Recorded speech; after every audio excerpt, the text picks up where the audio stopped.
Aabot na sa mahigit 30 milyong piso ang naibigay na tulong ng Department of Social Welfare and Development sa mga nasalanta sa ilang lugar sa Mindanao, partikular na sa Davao de Oro.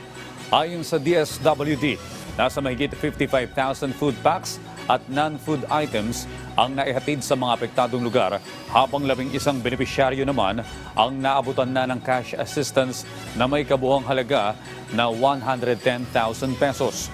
Ayon kay DSWD Assistant Secretary Romel Lopez, puspusan ang kanilang pagsisikap na maihatid ang lahat ng kailangang tulong sa kabila ng mga pagsubok pagdating sa daraanan ng kanilang mga delivery trucks.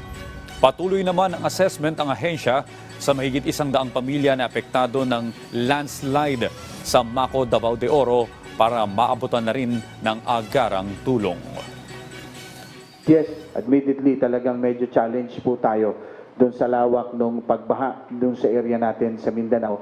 But then, hindi naman ho ito rason for the DSWD not to deliver. So asahan niyo po, your DSWD will be there as soon as kaya po natin. Ma-ensure lang natin yung safety din ng ating mga social workers and then yung ating mga partners. Asahan niyo po, darating yung tulong ng DSWD.